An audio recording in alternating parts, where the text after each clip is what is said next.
샬롬. 네.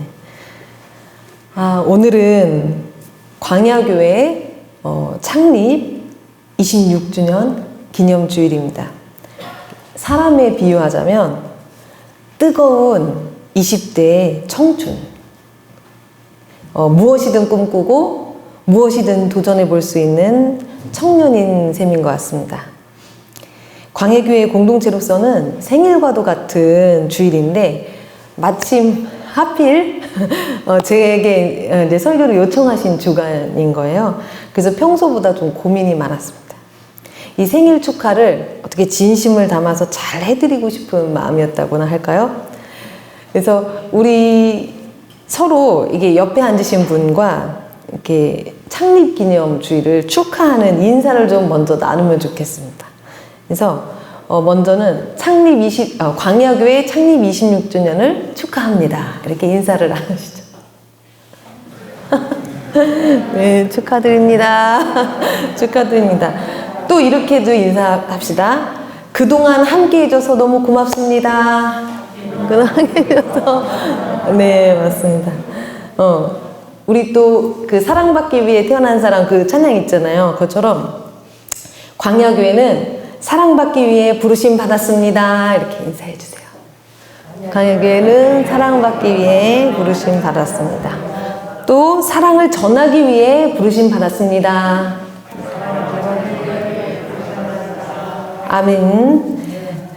우선 제가 이제 창립 기념 주일 예배다 보니까 막막해가지고 잘 전하고 싶은데 인터넷에 이제 창립 기념 주일 설교 이렇게 검색을 막 해봤어요.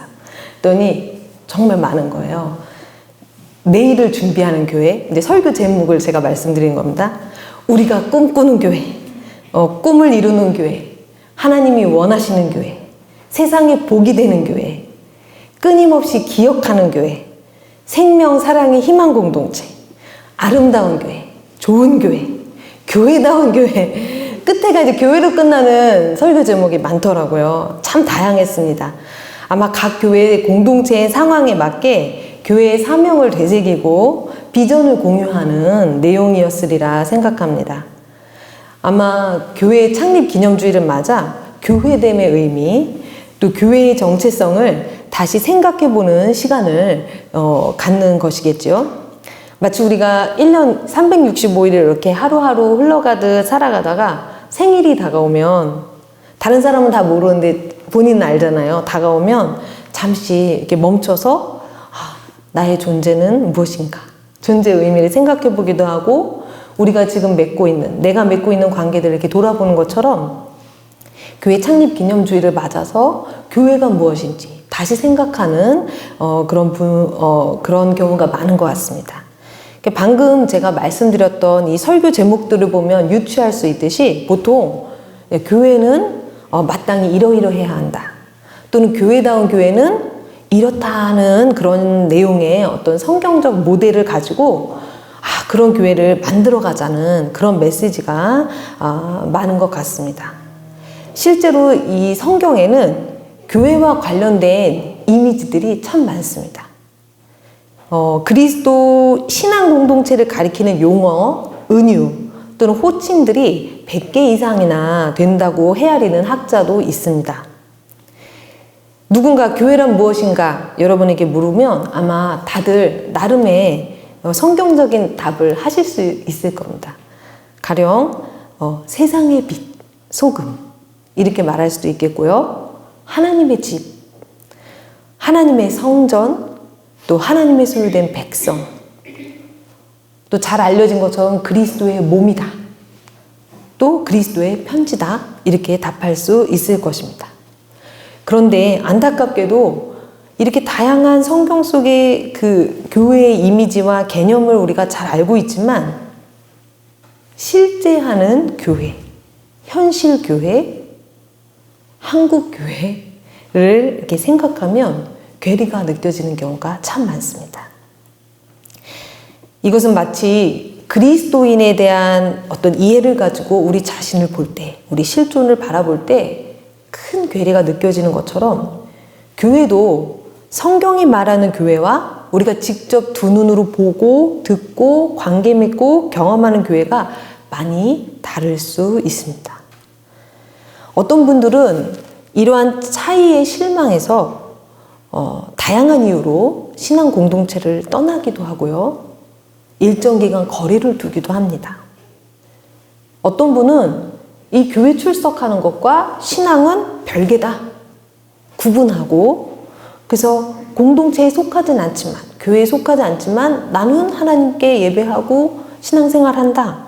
이렇게 개별적으로 개인적으로 종교생활 또는 신앙생활을 선택하는 경우도 점점 많아지고 있습니다. 게다가 코로나19로 우리가 2년 이상 대면 예배, 모이는 예배를 긴 시간 동안 이렇게 못했었잖아요. 그러니까 그런 경향성이 더 높아지기도 했습니다. 그래서 성경이 말하는 그 교회, 이미지는 있는데 그 말씀과 나의 일상 또는 내가 속한 공동체 또 나의 신앙생활과 이 연결점을 잃어버릴 때 우리는 때로는 공허하게 느낍니다. 더 이상 기대가 없어지는 거죠. 근데 기대를 잃어버리는 것만큼 무서운 것이 없습니다. 제가 최근에 서서히 죽어가는 사람이라는 제목의 시를 어느 분이 소개해 주셔서 들었는데요. 이 시 자체는 신앙생활을 넘어서 우리의 삶 전체에 관해서 이야기하지만 우리에게 생각할 거리를 많이 던져줍니다. 그래서 제가 한번 천천히 읽어 드려보겠습니다. 서서히 죽어가는 사람. 마샤 메데이로스. 습관의 노예가 된 사람. 매일 똑같은 길로만 다니는 사람. 결코 일상을 바꾸지 않는 사람. 위험을 무릅쓰고 옷 색깔을 바꾸지 않는 사람. 모르는 사람에게 말 걸지 않는 사람은 서서히 죽어가는 사람이다. 열정을 피하는 사람. 흑백의 구분을 좋아하는 사람. 눈을 반짝이게 하고 하품을 미소로 바꾸고 실수와 슬픔 앞에서도 심장을 뛰게 하는 그 감정의 소용돌이보다 분명히 밝히는 걸 더 좋아하는 사람은 서서히 죽어가는 사람이다. 자신의 일과 사랑에 행복하지 않을 때 상황을 역전시키지 않는 사람. 꿈을 따르기 위해 확실성을 불확실성과 바꾸지 않는 사람. 일생에 적어도 한 번은 합리적인 조언으로부터 달아나지 않는 사람은 서서히 죽어가는 사람이다. 여행을 하지 않는 사람, 책을 읽지 않는 사람, 삶의 음악을 듣지 않는 사람, 자기 안에서 아름다움을 발견하지 못하는 사람은 서서히 죽어가는 사람이다. 자신의 자존감을 파괴하고 그곳을 에고로 채운 사람, 타인의 도움을 거부하는 사람, 자신의 나쁜 운과 그치지 않고 내리는 비에 대해 불평하면서 하루를 보내는 사람은 서서히 죽어가는 사람이다. 시작도 하기 전에 계획을 포기하는 사람, 자신이 알지 못하는 주제에 대해 묻지도 않고 자신이 아는 것에 대해 물어도 대답하지 않는 사람은 서서히 죽어가는 사람이다. 우리 서서히 죽는 죽음을 경계하자. 살아있다는 것은 단순히 숨을 쉬는 행위보다 훨씬 더 큰 노력을 필요로 함을 늘 기억하면서 오직 불타는 인내심만이 멋진 행복을 얻게 할 것이다. 서서히 죽어가는 사람, 서서히 죽어가는 공동체, 개인이든 공동체든 시에서 말한 것처럼 서서히 죽는 그 죽음을 경계하는 것이 필요한 것 같습니다. 교회에 적용해 보면 어떻게 하면 교회가 서서히 죽어가지 않게 할까? 어떻게 하면 생기를 잃지 않고 계속 새로워질 수 있을까? 날마다 새로워지는 피조물로서 어떻게 하면 함께 성장할 수 있을까? 고민하지 않을 수 없습니다. 아니, 어떤 의미에서는 고민으로 멈추지 말아야 합니다. 교회가 깨어있을 수 있도록, 생생하게 살아있을 수 있도록 기도해야 할 것입니다. 오늘 말씀에서 바울이 에베소 교회 공동체를 위해 기도한 내용을 가지고 우리가 거듭거듭 서로를 위해 또 교회를 위해 우리 광야교회를 위해 기도해야 할 것이 무엇인지 함께 깨달을 수 있기를 바랍니다. 오늘 바울의 기도는 크게 두 가지로 볼 수 있습니다. 하나는 하나님 아버지를 제대로 알게 해주시라는 것. 그리고 하나님께서 그리스도 안에서 이 교회에게 주신 그 측량할 길 없는 소망, 그 내용을 풍성히 알게 해주시라는 것입니다. 근데 우리가 읽지 않았는데요. 바울은 이 기도 앞부분에, 에베소서 1장 앞부분에 이미 이 하나님이 그리스도 예수 안에서 행하신 놀라운 그 구원의 계획을 본인이 먼저 찬양합니다. 찬송하리로다. 3절에 찬송하리로다. 이렇게 포문을 열고 6절, 12절, 14절 계속 반복됩니다. 그의 은혜의 영광을 찬송하게 하려는 것이다. 그의 영광의 찬송이 되게 하려 하십니다. 그의 영광을 찬송하게 하려 하십니다. 그러니까 우리가 하나님의 그 놀라운 경륜과 사랑을 알게 되면 가장 먼저 저절로 나오는 반응이 바로 찬양입니다. 주 안에 사랑하는 광야교회 성도 여러분, 바울의 기도대로 광야교회 공동체 모두가 우리 주 예수 그리스도의 하나님, 영광의 아버지가 주시는 이해력과 분별력을 받아서 하나님을 친히 깊게 알게 되기를 기도합니다. 창세 전부터, 우리가 헤아릴 수 없는 그 창세 전부터 우리를 택하신 그 하나님, 또 사랑 안에서 우리를 자녀로 부르신 하나님, 우리에게 감히 아버지라고 부를 수 있는 특권을 주시고 우리의 죄와 허물에도 우리를 기억고 오늘 말씀을 보면 거룩하고 흠이 없게 다듬어 가신다는 것.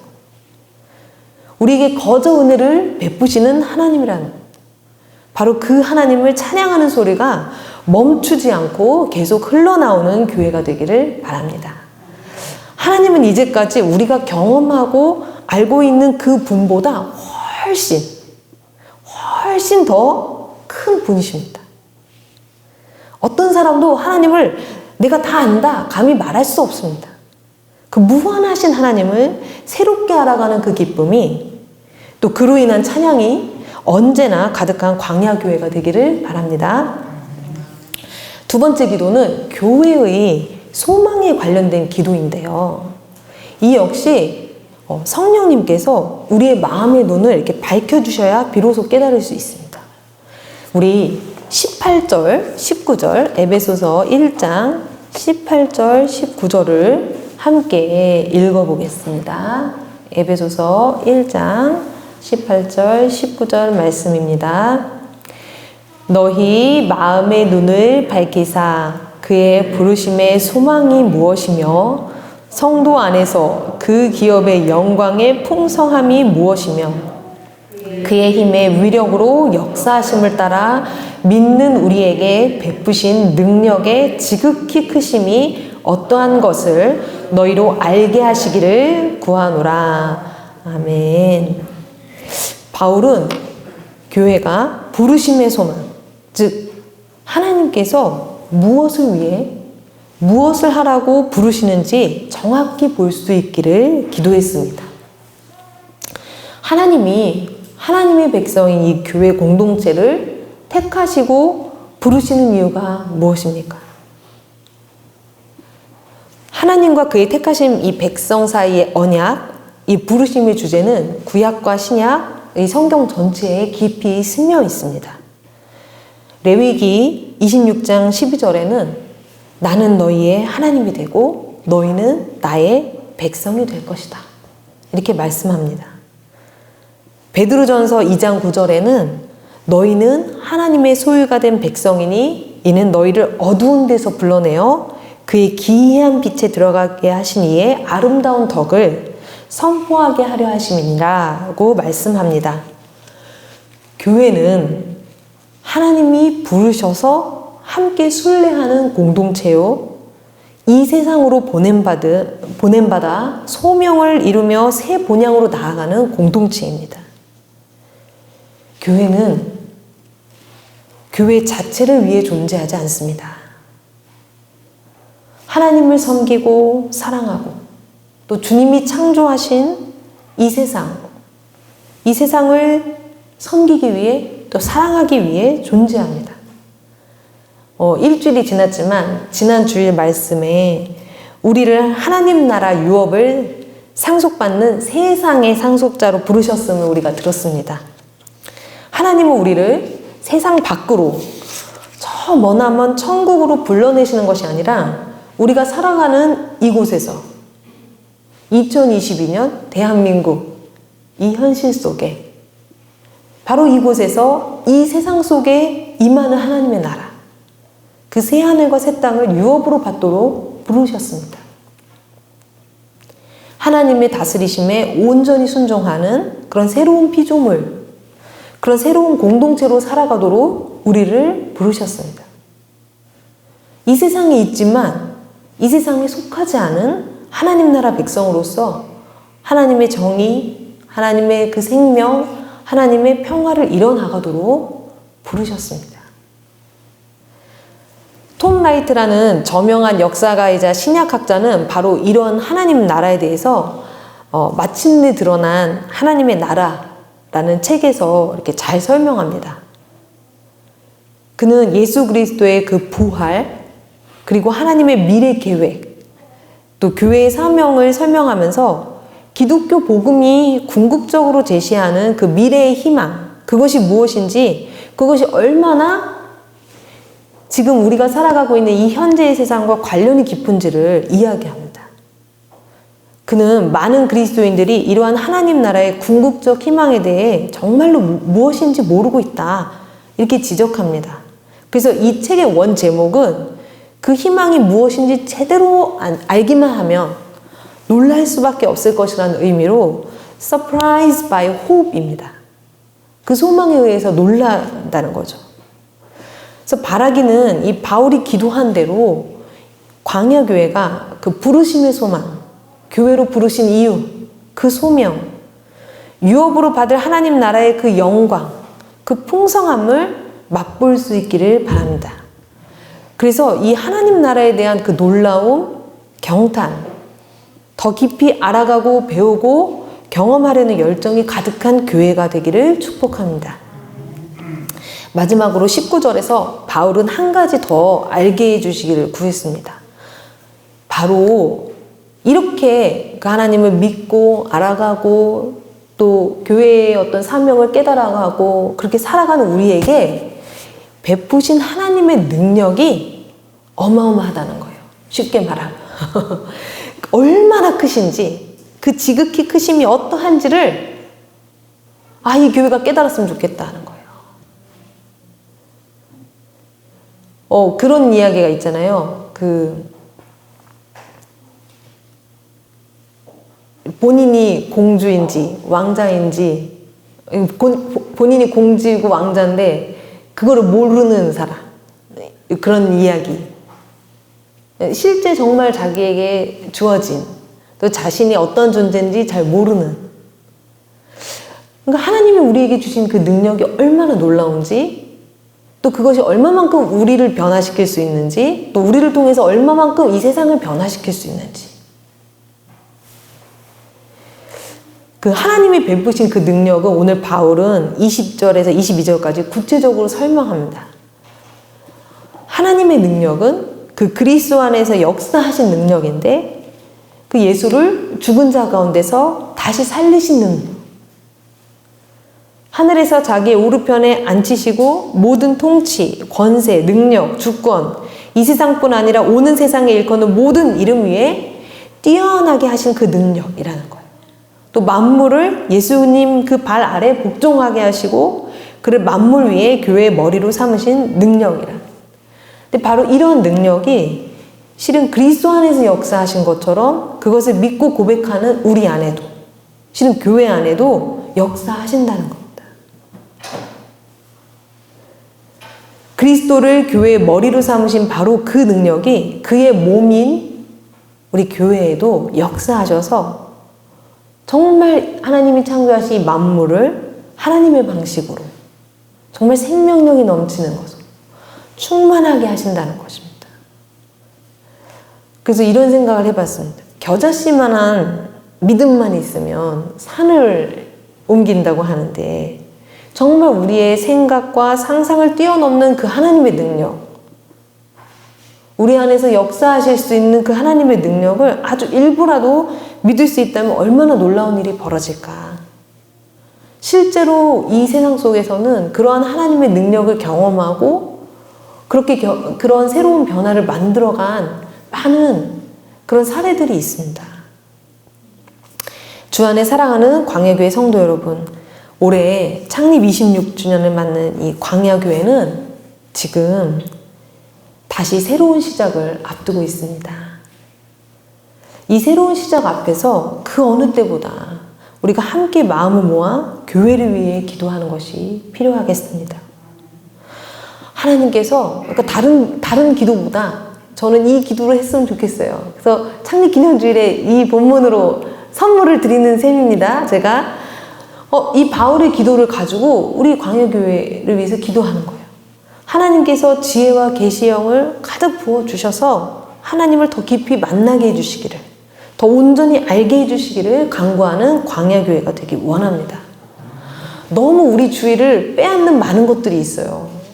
일주일 딱 교회 문 밖으로만 나가면 그냥 우리 눈에 보이는 세상 속에서 우리 살아갑니다. 자꾸 잊어버리고 다른 것에 다 마음 뺏기고 그렇습니다.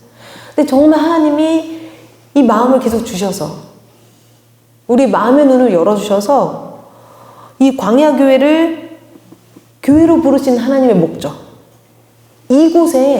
바로 이곳에 세우신 이유, 그 부르심의 소망을 바르게 깨닫고 그 하나님이 주시는 그 능력을 가지고 하나님의 일을 하나님이 하실 것이라는 그 기대와 소망으로 가득 차기를 축복합니다.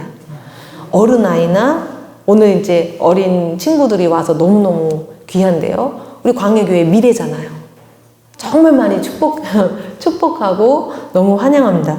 이 어린아이나 정말 어르신, 여성과 남성 할 거 없이 이 교회 공동체 구성원 모두가 하나님께 소망을 두고 광야교회의 새로운 시작을 함께 준비할 수 있기를 주님의 이름으로 축원합니다.